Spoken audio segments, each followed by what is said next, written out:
Halo semuanya, Assalamualaikum warahmatullahi wabarakatuh. Kali ini kita bertemu lagi di acara Penyu bareng alumni, yaitu podcast Ekisnya Unair bareng alumni. Di sini kita udah sama Mbak Olga. Halo Olga, teman-teman semua, Assalamualaikum warahmatullahi wabarakatuh. Waalaikumsalam warahmatullahi wabarakatuh. Nah, Mbak Olga ini merupakan salah satu alumni dari Ekis Unair. Mungkin Mbak Olga bisa memperkenalkan Mbak Olga ini tahun berapa sih waktu itu masuk di Ekis Unair, terus kesibukan Mbak Olga sekarang itu apa gitu.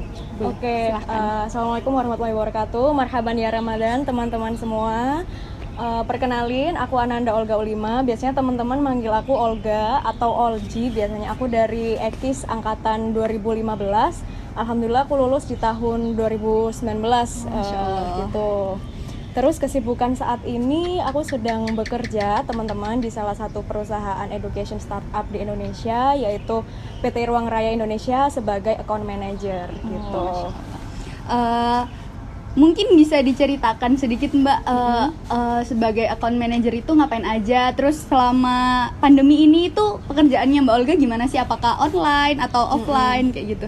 Oke, jadi mungkin kalau gambaran secara besarnya, kalau account manager ini lebih ke bawah di divisi sales and marketing kan di ruang guru gitu. Jadi aku yang menghandle area-area sekolah-sekolah yang ada di Sidoarjo dari SD, SMP, SMA. Jadi aku yang ke sekolah-sekolah gitu ya di Ratu. Jadi yang audiensi ke sekolah, bertemu dengan kepala sekolah, bertemu dengan pihak-pihak yang ada di sekolah gitu. Tujuannya adalah untuk mengenalkan apa sih ruang guru itu, terus kenapa sih mereka harus tahu ruang guru kayak gitu. Jadi sedikit banyak mungkin ya ke divisi itu tadi sih, sales and marketingnya gitu.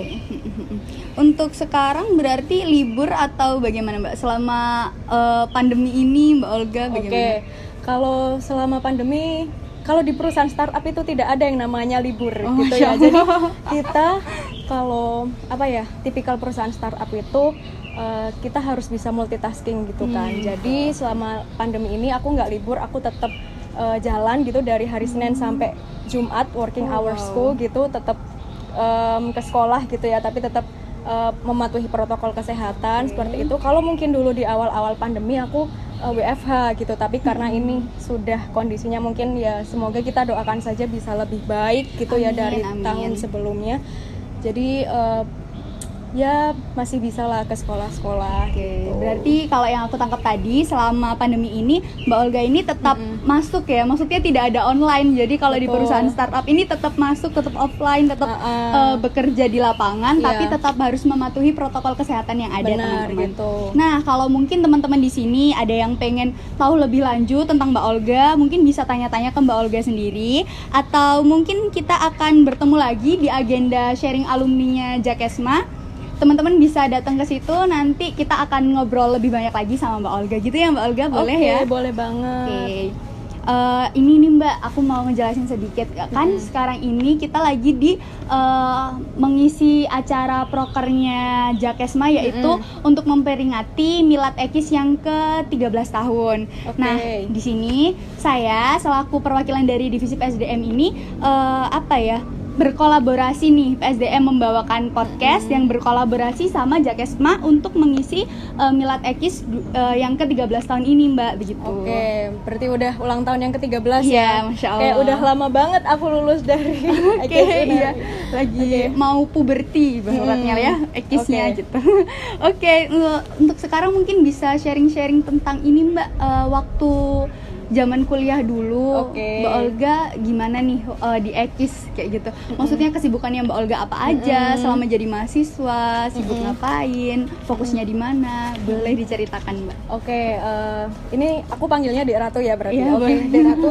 Kalau aku dulu sebagai mahasiswa Ekis berarti kan berapa tahun yang lalu ya, sekitar 6 tahun yang lalu, ketika aku ingat banget pertama kali masuk di Ekis Unair 2015, itu Ekis Unair akreditasinya masih B gitu. Jadi dulu memang di 2015 itu Ekis Unair belum seberkembang seperti sekarang yang aku luar biasa banget tingkat kompetisinya gitu kan.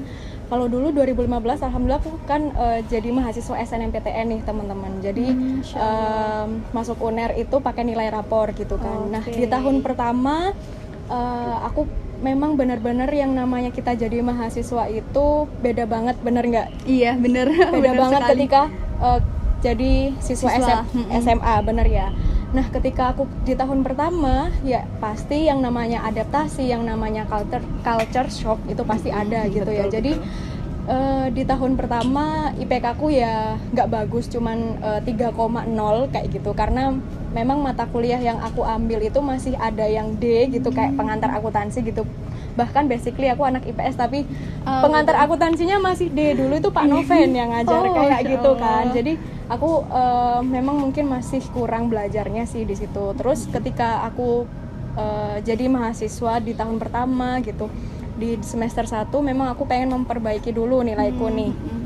Terus di semester 2 aku pengen coba ikut kepanitiaan dan sebagainya, ikut kompetisi kayak gitu, ikut lomba-lomba kayak gitu. Nah, di semester 3 itu tuh kita mulai aku pribadi lebih mengenal diriku sendiri. Oh, aku pengennya jadi mahasiswa yang seperti ini kayak gitu. Akhirnya di semester 2 ke semester 3 aku coba buat ikut banyak panitiaan, mulai dari kepanitiaan yang di Hima, yang di BEM, terus ikut banyak lomba mulai dari skala regional, skala yang nasional kayak gitu. Nah, terus di semester 4 makin jelas nih tujuannya, kayak aku lulus nggak mau jadi mahasiswa yang biasa-biasa aja kayak gitu. Aku mau lulus nanti langsung dapat kerja kayak itu, langsung dapat gaji yang banyak kayak gitu kan. Nah, jadi dari proses itu teman-teman, ketika aku tahu tujuanku itu apa gitu kan, aku bisa membreakdown nih, atau aku bisa memperkecil tujuanku itu menjadi strategi-strategi per hari, per minggu, bahkan per jamnya kayak gitu. Ketika kita jadi mahasiswa kayak itu. Jadi di semester 4 aku jadi pengurus Hima juga. Waktu itu di pertama kali ada divisi Jakesma gitu ya, di tahun 2017. Ketika itu ketua Himanya adalah Fadel. Jadi aku dulu dibantu sama Ali, ketua divisiku, Ali Mahdi Arosyih gitu. Di 2017 aku jadi pengurus Hima yang pegang Jakesma. Terus habis itu banyak lomba yang aku ikuti juga. Dan di semester itu, di semester selanjutnya aku mulai tahu nih, oh berarti aku setiap semester I have to have a goal kayak gitu. Aku harus punya goals nih di setiap semester. Jadi di setiap semester aku harus punya, oh misalkan aku pengen IPK aku segini, nilai mata kuliahku di mata kuliah yang ini harus segini kayak gitu. Nah, dari situ aku menamakan goalsku di setiap semester itu dengan yang namanya resolusi kemaslahatan diri kayak gitu. Jadi di setiap semester itu aku harus punya target gitu. Nah, disitulah yang banyak sekali environment, maksudnya teman-teman, pengurus Hima, dosen, lalu lingkungan FEB yang mendukung aku jadi alumni yang seperti sekarang kayak gitu. Itu sih Ratu dari aku. Masya Allah, panjang sekali, maksudnya cukup aktif ya berarti Mbak Olga ini dalam kehidupan perkuliahan. Kalau yang aku tangkap tadi berarti Mbak Olga ini itu menurut Mbak Olga itu mempunyai target itu perlu ya Mbak? Perlu banget. Apalagi untuk menyusun, selain punya target kita harus punya rancangan nih. Gimana sih cara kita untuk menggapai target-target tersebut gitu ya Mbak? Benar banget. Kalau misalkan kayak sekarang targetku setelah lulus kuliah dan bekerja, aku pengen punya rumah nih. Oh berarti kalau aku pengen punya rumah aku harus bekerja, harus lebih giat kayak gitu kan. Harus apa itu kan hidup itu harus punya target ya teman-teman. Kalau kita nggak punya target kita nggak bakalan hidup kayak gitu. Tuh boleh dicatat ya sama teman-teman ya. Kita harus punya target dalam menjalani kehidupan. Untuk ini Mbak, mungkin aku mau tanya lagi. Dulu apa sih alasannya Mbak Olga ini milih EKIS nih? Kan waktu itu masih B akreditasinya EKIS. Terus apa sih alasannya Mbak Olga sendiri untuk milih EKIS? Kalau alasan basic aku milih EKIS adalah biar aku aman SNMPTN gitu ya. Maksudnya karena dulu aku pernah ikut Olimpiade Ekonomi Islam yang diselenggarakan sama Hima. Sekarang kan SEO ya namanya. Nah, dulu aku ikut SEO tuh 2014. Jadi ketika aku kelas 3 SMA aku ikutan SEO kayak gitu, dan alhamdulillah itu lolos gitu sampai 50 besar sampai ke UNER gitu. Jadi aku kenal sama kakak-kakak mahasiswanya, kenal sama teman-teman seluruh Indonesia kayak gitu. Dari situ aku belajar, oh EKIS itu menarik banget, maksudnya apa ya, kita nggak cuman belajar ekonomi doang, tapi kita belajar ekonomi yang benar-benar buat kemaslahatan gitu. Kalau aku awal dulu ketika aku jadi mahasiswa ekis, aku mempertanyakan gitu, Bapak kenapa sih kok nggak langsung belajar yang kayak fikih muamalah, maksudnya pengantar ekonomi Islam langsung kayak gitu. Terus aku lupa waktu itu aku tanya ke dosen siapa, tapi bapaknya waktu itu jawab ke aku kalau mahasiswa ekis tuh kita bekali dulu dengan ilmu konvensionalnya dulu gitu ya, biar mereka tahu apa sih yang harus dibenarkan begitu di ilmu konvensional ekonominya gitu, biar mahasiswa ekis itu ngerti nanti ketika lulus kuliah itu tuh mereka bisa tahu gitu, yang harusnya itu seperti ini tuh harusnya memang seperti ini gitu. Jadi itu sih memang banyak banget privilege ketika menjadi mahasiswa ekis. Salah satunya itu tadi banyak banget peluang yang bisa kita dapatkan juga ketika kita lulus nanti gitu, yang banyak banget peluangnya, nggak harus di bank syariah atau lembaga keuangan, tapi lulusan ekis tuh aku yakin bisa berkarir dimanapun kayak gitu. Contohnya aku, maksudnya lulusan ekis kan harusnya di perbankan syariah atau apa, tapi aku juga bisa gitu, maksudnya di perusahaan startup gitu, atau teman-teman yang punya mimpi lain gitu di perusahaan multinasional atau perusahaan-perusahaan yang besar gitu ya, yang skalanya udah internasional, itu tuh bisa banget teman-teman kayak gitu sih.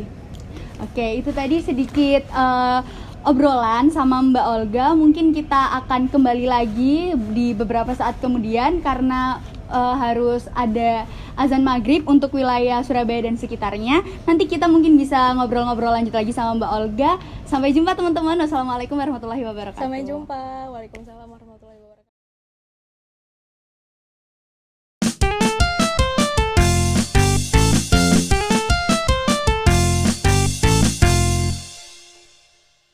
Oke, assalamualaikum warahmatullahi wabarakatuh, teman-teman semuanya. Kita kembali lagi di Penyu podcastnya Ekis Unair, edisi bersama alumni kita, Mbak Olga. Halo, assalamualaikum warahmatullahi wabarakatuh. Waalaikumsalam. Ya Ramadan teman-teman.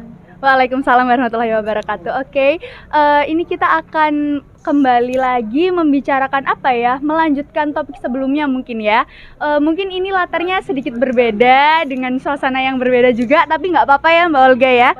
Iya, kita masih tetap sama kok, topiknya masih tetap nyambung dan berkelanjutan begitu. Oke, mungkin aku agak cross check lagi ya Mbak. Waktu itu kita terakhir ngobrol tentang ini ya Mbak.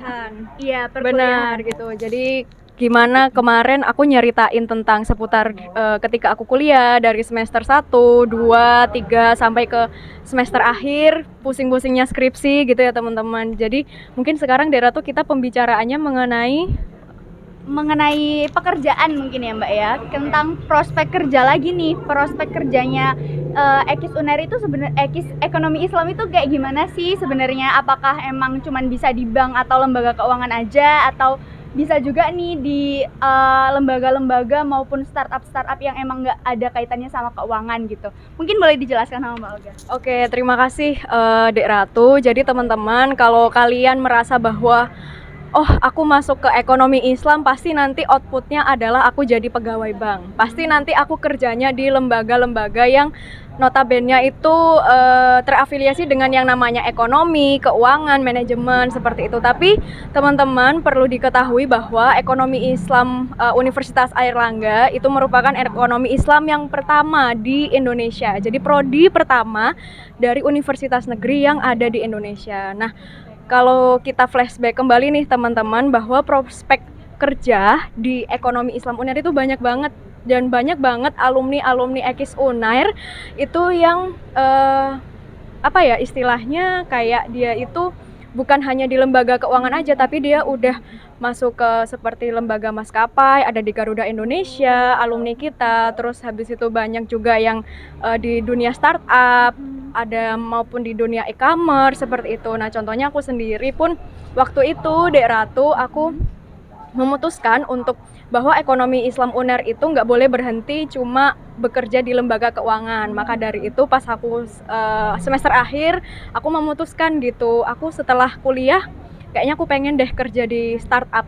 kan keren gitu ya. Iya, Bener kan, kayak apa sih, Anak muda banget, bener, anak anak muda muda banget. Nah, dan juga kerja di startup itu kan istilahnya kita kayak nggak terpaku sama apa yang itu namanya kayak pakaian harus formal, harus pakai itu. Nah, aku itu suka pekerjaan yang sesuai dengan kepribadianku kayak gitu. Maka dari itu banyak banget prospek kerja di ekonomi Islam UNER gitu. We can to be anything gitu. Teman-teman yang nantinya mungkin melihat podcast ini bisa terinspirasi seperti itu.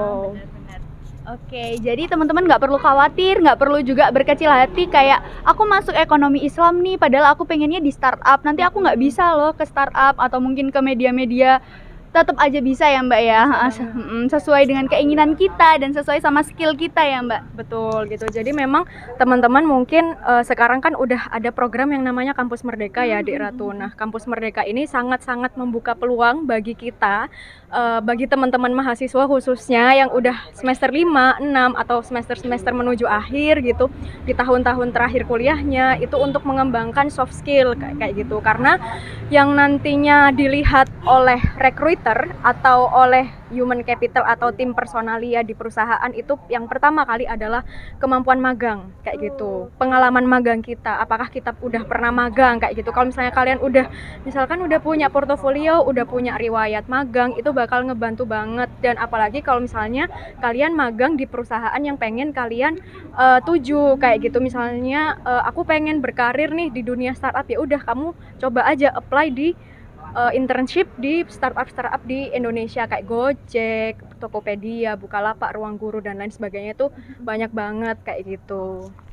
Oke, berarti kalau misalnya mau ke Ruang Guru itu berarti kalau bisa ketika magang juga berkaitan gitu ya Mbak ya sama yang diinginkan di bidangnya waktu di Ruang Guru nanti. Iya, betul. Sebenarnya kalau aku itu dulu magangnya bukan di Ruang Guru sih gitu. Aku magangnya dulu itu di perusahaan catering untuk pesawat. Jadi memang dia itu the first perusahaan catering yang untuk pesawat-pesawat yang foreign kayak pesawat Singapore Airlines, terus Garuda Indonesia dan lain sebagainya. Aku di situ internshipnya adalah ya sebagai anak ekonomi pasti ditaruhnya di departemen akuntansi, bikin laporan keuangan dan lain sebagainya. Dan itu benar-benar membantu aku banget gitu selama 1 bulan bekerja di sana. Ya meskipun unpaid gitu ya, meskipun nggak dibayar, tapi banyak banget pengalamannya. Seenggaknya aku sudah ngasih portofolio nih ke CV aku, udah punya pengalaman kalau aku tuh udah pernah magang di sini, aku udah pernah belajar ini kayak gitu sih.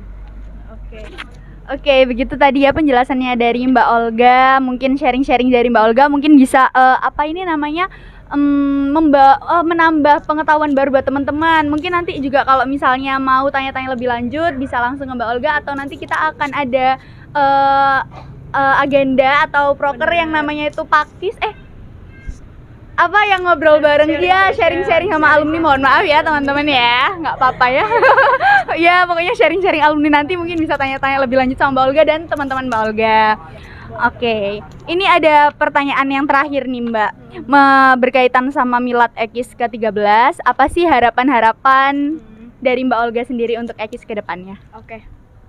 Harapan aku cuman satu aja sih teman-teman untuk Ekis UNER. Semoga teman-teman yang ada di ekonomi Islam UNER itu benar-benar istilahnya dia itu menjiwai dan benar-benar nanti aku pengen kembali lagi nih ke ekonomi Islam UNER. Karena sebenarnya ketika aku kuliah di ekonomi Islam UNER itu banyak banget yang diberikan sama ekonomi Islam sendiri maupun Fakultas Ekonomi dan Bisnis maupun Universitas Airlangga sendiri kayak gitu. Karena yang membentuk aku jadi seperti ini adalah memang Universitas Airlangga, Fakultas Ekonomi dan juga Ekonomi Islam UNER, baik itu dari dosennya, dari teman-temannya, dari lingkungan belajar, lingkungan akademik dan lain sebagainya kayak gitu. Jadi harapan aku untuk ekonomi Islam UNER, semoga teman-teman mahasiswa, teman-teman hima, teman-teman pengurus lainnya selalu diberikan kesehatan dan juga semakin baik hari demi harinya. Karena gak akan kita bermanfaat kalau misalnya kita tidak memberi manfaat untuk orang lain kayak gitu. Oke. Oke, terima kasih banyak ya Mbak Olga atas waktunya. Selama ini sharing-sharingnya juga bermanfaat sekali untuk kita. Mungkin sampai situ dulu aja ya teman-teman, edisi podcast kita kali ini. Mohon maaf apabila ada salah-salah kata dari kami. Mohon dimaafkan. Sekali lagi selamat Ramadan. Assalamualaikum warahmatullahi wabarakatuh. Waalaikumsalam warahmatullahi wabarakatuh.